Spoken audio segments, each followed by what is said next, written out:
Kejahatan yang kembali terjadi pada korban PNF di Kalideres memicu beragam tanggapan dari orang tua. Para orang tua sepakat pelaku harus dihukum maksimal dan penjagaan sekolah diperketat.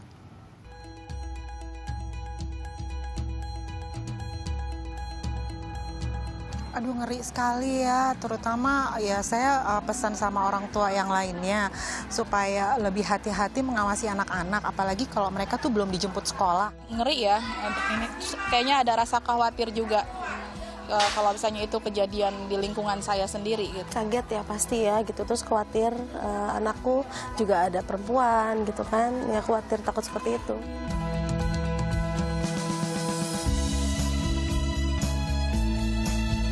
Hukuman mati kali ya, anakku aduh zalik deh. Ya maksudnya hukum itu harus ditegakkan. Hukum mati ya, soalnya apa? Semua masyarakat juga pasti tahu jahatnya mereka ya. Kenapa mesti harus seperti itu gitu loh? Hukuman mati jelas gitu. Ya itu kayaknya udah, menurut saya itu udah hukuman yang pantas buat dia. Sebaiknya sih hukum mati gitu, biar jangan ada pembunuh-pembunuh berikutnya gitu, biar takut sekalian.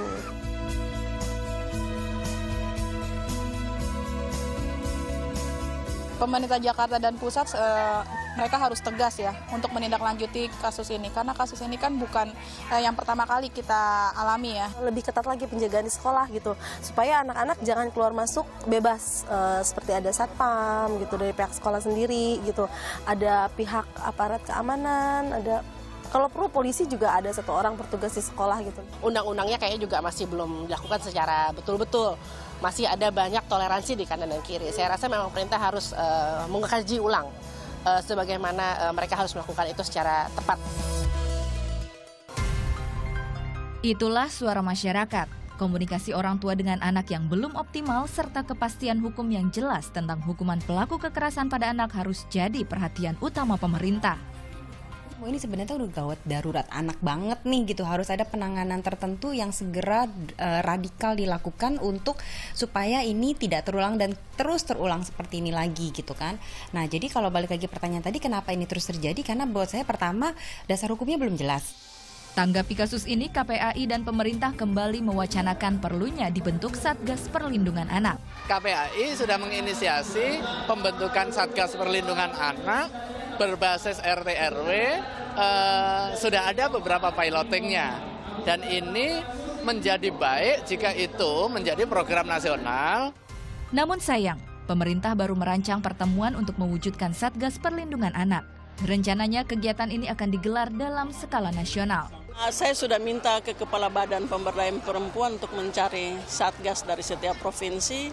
Saya punya rencana tanggal 19 Oktober nanti ada pertemuan nasional pemberdayaan perempuan dan perlindungan anak. Di lain pihak, sistem keamanan sekolah negeri juga menjadi sorotan.